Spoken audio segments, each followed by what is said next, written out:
of spiritualism and realized that this stated all that she had come to believe. She and her partner Karen joined the religion of spiritualism in 2018 and are members of the Church of the Living Spirit. Belinda is a very active member of the Lilydale Assembly. She began to serve on the Lilydale Assembly Board of Directors in April of 2023. She has served as president and currently serves as trustee. Belinda and her partner Karen now enjoy being year-round residents here in Lilydale. They are valued and trusted assets to the Lilydale community, which is how they have lived their lives in the intent to be of service to God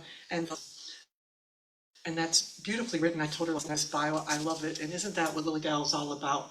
To be here, to be of service, to be in God's love and a true example of that. And yet I truly enjoyed when you spoke last week, and I can't wait to hear what you have to say this morning, Belinda Fetty.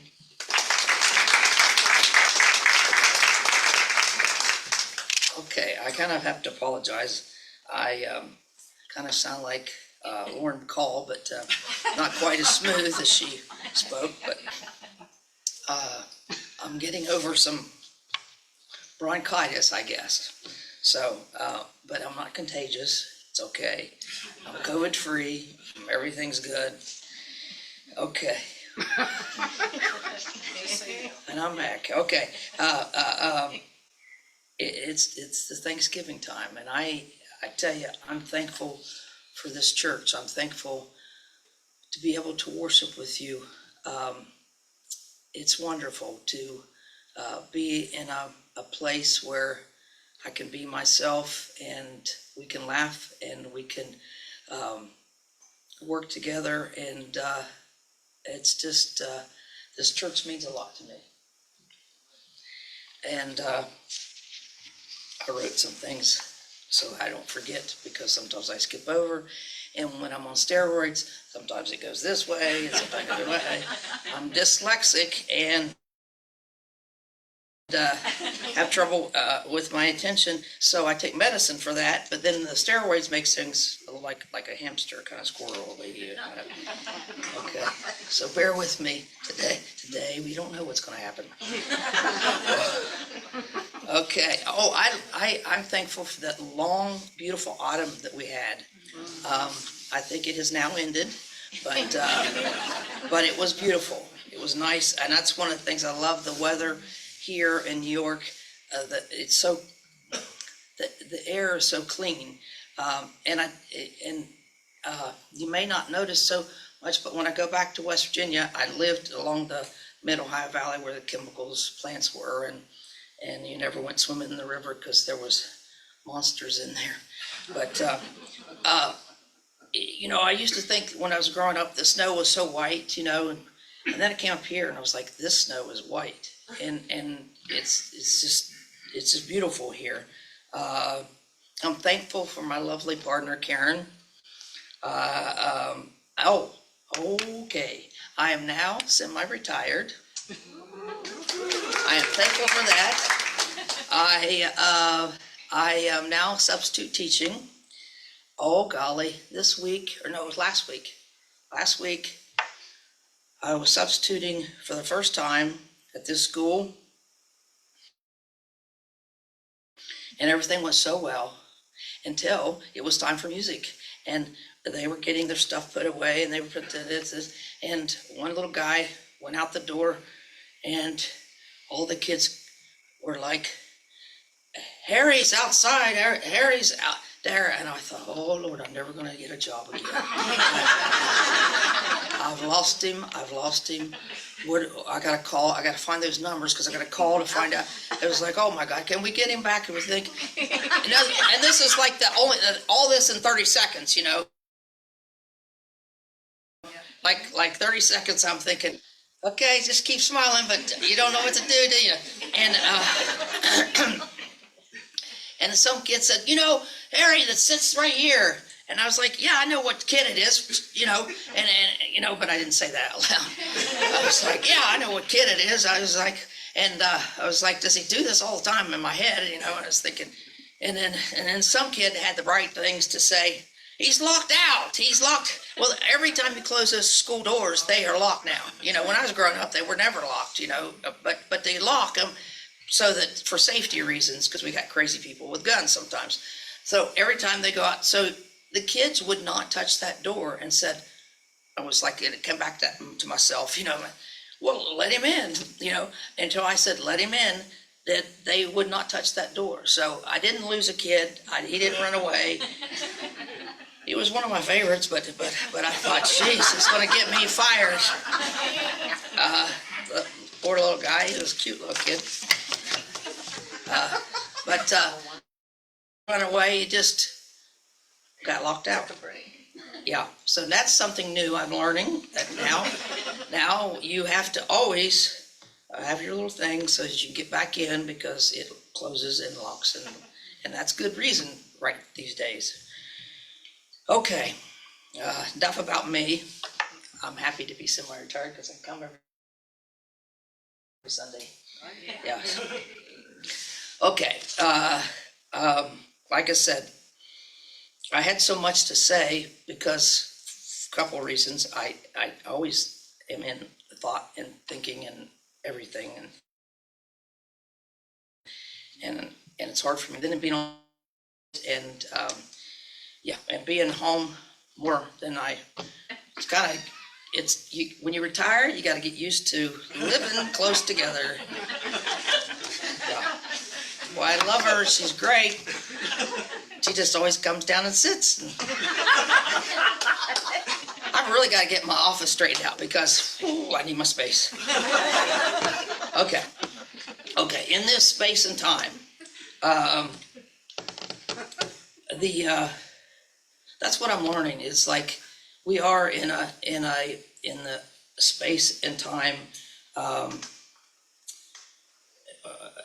in this earth to learn some things, and that's what I'm.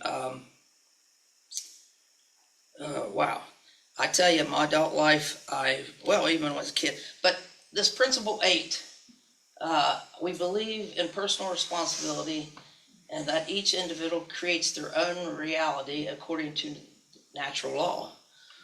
Well, I've been through some stuff, because not that God wanted me to go through stuff, it's just I put myself through stuff. I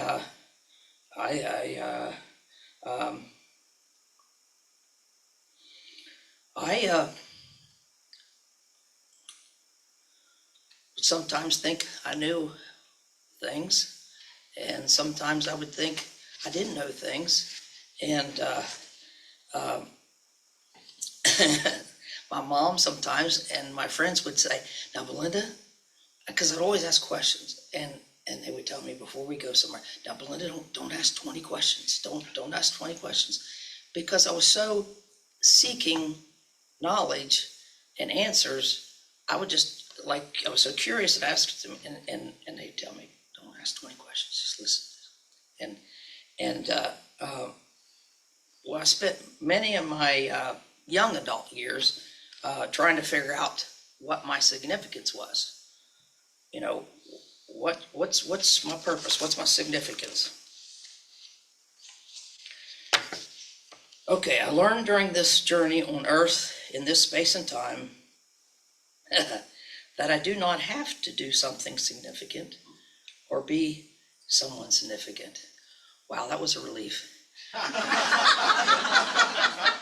Yeah, I'm telling you, I drove my mom and my friends crazy, you know. It's like, I once discovered who I am. And this is all you get, by the way. Like in my bio, I spent 3 years on the Hopi land, and one day I sat in the desert. There's places they call the wash. Well, it's a riverbed that only holds the water really when it rains hard, and we get monsoon rains out there, and so it's sand, and then it's like a cavern or something. It's like it's riverbed really, but there's no fish, well, not in most of them, but so one day I sat down in the desert sand, well, at the edge of this the old Oribe wash. They call it a wash because it just washes away the sand, washes away. It's quite treacherous when it rains. I was walking in one time and it started raining, and I was just, my West Virginia mind was like, oh, it's going to storm. That's pretty neat. And then I thought, where are you, Belinda? You're in the wash, and you're going to be washed away if you don't get out of this thing. So I climbed up out of it and thought, man, I'm afraid we're angels. But okay, so I sat down by this wash. It was dusk. I closed my eyes and I was thanking God and trying to still my thoughts so that I could hear God, because to stop talking in my mind, to stop talking, to let my soul hear and connect with God. The sun began to set, and I realized that, so I opened my eyes to see the beautiful. In Arizona, the sunsets are just every day gorgeous. They're just everyday gorgeous. The orange, the peach, the sunset is just not describable. And so I closed my eyes again after I got to enjoy the sunset and thought no more about, was just thanking God and trying to be silent and trying to stop those thoughts that go through my 20-question mind and it's just trying to be still. And then I just felt like it was okay I had spent time with the Holy Spirit, and then I opened my eyes. When you're out in the desert and it's mostly flat, you got some mesas, but you can really see the world is round, and I opened my eyes, and it was like a dome over me of just brilliant stars shining. It's a dome, a cap, a blanket, like a blanket of love over me. The brilliance, it was like, I just felt God's love. I thought, I am so insignificant in this universe. How small am I? Think it would take, if I traveled the speed of light from this earth to the next galaxy, the closest galaxy to us, it would take me more than 100 years if I was traveling at the speed of light.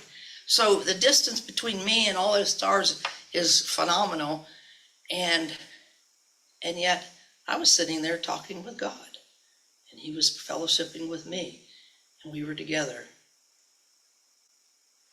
So at the same time, I realized how small I was, how insignificant I was, and how significant I was.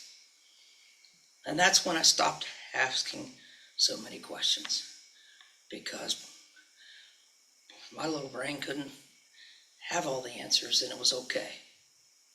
That's when I learned it was okay to be me and not ask so many questions.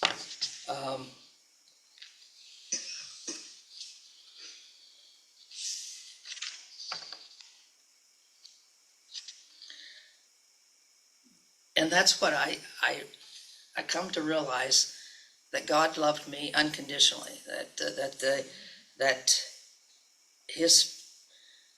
the Spirit of God is in me and with me, and I'm with Him or her.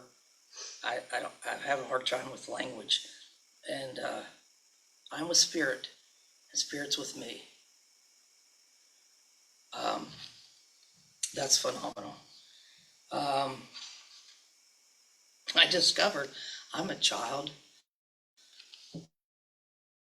of the God of the universe. I am loved unconditionally.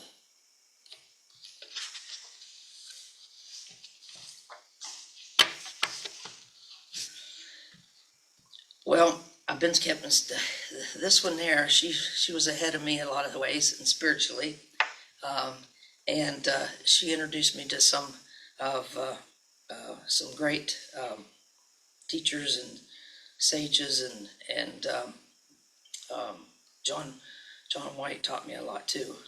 I was reading Deepak Chopra, and he teaches us that when you discover your essential nature and know who you really are, in that knowing itself is the ability to fulfill any dream you have, because you are the eternal possibility, the immeasurable potential of all that was, is, and will be.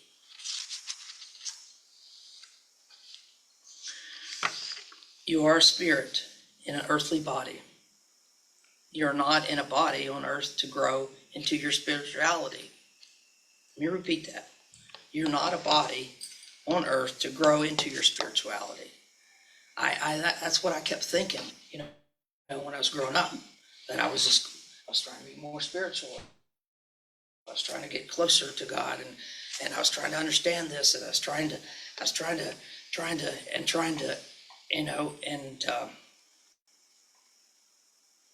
and all of a sudden, God, you are. I love you, and you love me. You're not a body on earth to grow into your spirituality. Okay, so sometimes I get a little nuts, and especially this year has been a little different, the economy, the politics, the lots of things, and sometimes I get into that mode where I'm going to fix it. I'm going to do this. I'm going to fix it. I'm going to help them and help them, and we're going to work together, and we're going to change it, and we're going to save it, and we're going to do this.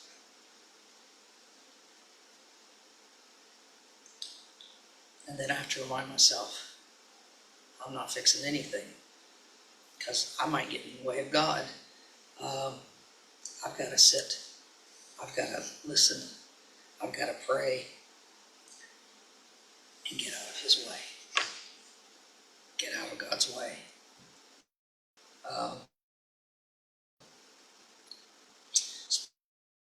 In prayer, meditation, seeking God's guidance. Ask God when I should stay silent, when I should be an observer, when I should speak up, when I should do, when I shouldn't. Because maybe I feel like I'm really qualified to do that, but it's not my time. Somebody else can step up, and it's part of their growth and part of God's plan. That's my continual lessons, is get out of God's way.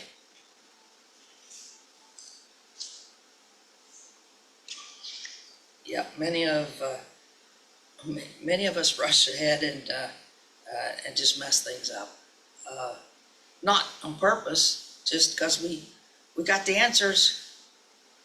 Yeah, we may, but we don't have the whole picture. So I try every day to serve God humbly, to love everyone, and allow God to live in me and live in the person and work with the person that I find that I need to fix, or I need to change, or I don't need anything. I just need to allow God to be. And I sometimes have to remind myself that if we learn that we are significant in all the small things we do, and many things nobody ever notices. Um, and sometimes it's a significant thing, and it's a sacrifice, or whatever we do, it's significant in that quilt of love and life that God has for us in this space, in this time. We together sharing in the love and light of Spirit. This is how Lilydale will be successful in helping others see God's light and love for centuries. Because I get in my mind like the world's going to explode because we've got so-and-so and so-and-so. He picked so-and-so and he picked so. And I'm like, God, you knew this was going to happen, so I've got to take a breath and let you take control. And there is no fear in love, but perfect love drives out fear.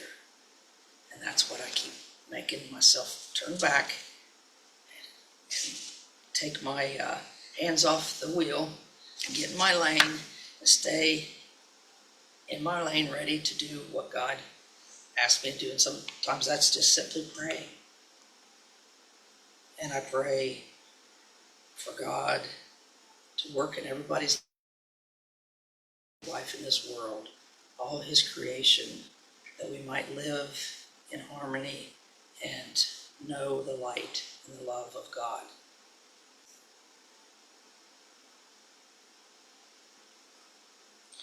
We can be thankful that God of the universe is in control if we allow Spirit to give us the vision, because sometimes that I blind myself. And Margaret asked me last week what the title of my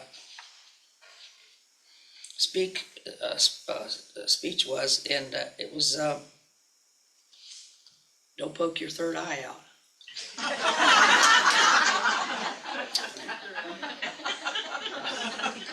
And so we must move out of Spirit's way, or we may get our third eye poked out. Because we get so, it's not that God leaves us, it's just like sometimes we're like that squirrel that keeps running around, and we lose that vision. We mess up our energy. We mess up our energy. Not that God has left us. So keep God in the driver's seat. Know that you're loved unconditionally, and don't poke your eye out. That's what I tell you. Okay. Thank you.